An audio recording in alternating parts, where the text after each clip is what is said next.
Welcome back to Prep Talk, ladies and gentlemen, where we make emergency preparedness fun. I'm Jay Sellers with the Brunswick-Glynn Joint Water and Sewer Commission.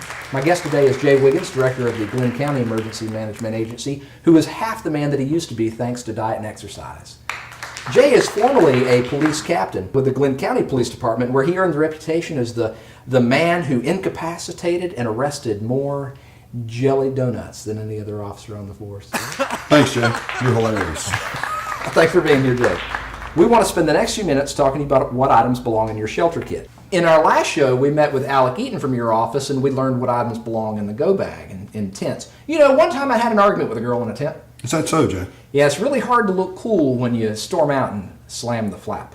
You need professional help, Jay. Thank you, Jay. Have you ever turned the power off in your house for a week just for the fun of it? Not on purpose, Jay. But Matthew and Irma did make us understand what it's like to live without electricity for an extended period of time. That's why it's important we know how to deal with that. So what do you recommend that we keep in a shelter kit around the house in case of a storm or a long power outage? Well, experts recommend that we keep 3 gallons of water in a safe, sealable container for sanitation and drinking. That reminds me, toilet paper is probably a good idea too, because our house is always working on that last roll. You know, toilet paper is something that's very important, Jay. You don't miss it till it's gone. A weather radio that's hand cranked is also a good idea. They have them today now that you can charge your cell phone off of. They have attached flashlights. But make sure you get the type that works best for you and your family. A first aid or trauma kit is also important, Jay. Also keep a hand-operated can opener for those items you've been pushing to the back of the shelf all these years. I'm going to be eating 5-year-old pumpkin pie filling, I can imagine, for at least a few days. Focus on getting food that can be opened and eaten with minimal preparation, especially if you don't have a generator. If you do have a generator, you need to concentrate on making sure you have enough fuel, because it'll be very difficult during a disaster like this to be able to get fuel for your generators. And we're not just playing games here, but you might need to be playing games there. We're talking the board game style.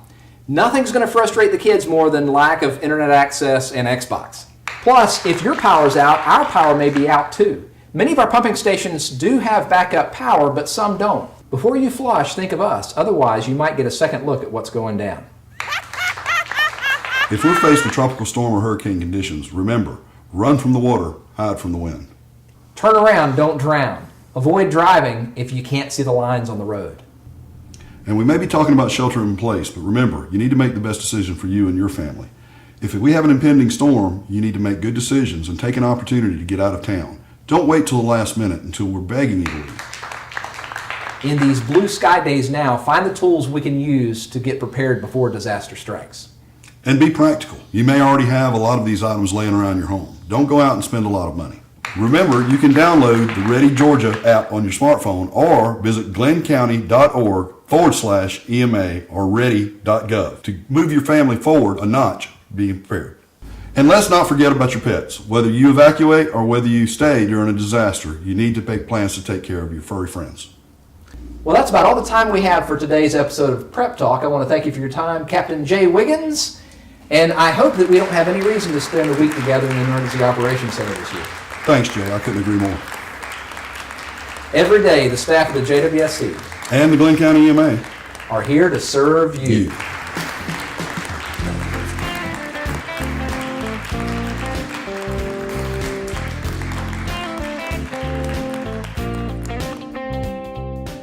Didn't I hear that you were a former pilot with the Blue Angels? Well, not a pilot, Jay, but I did have an opportunity to fly with the Blue Angels. And the one thing I learned was that you need to trust the guy that's next to you, unlike I do today.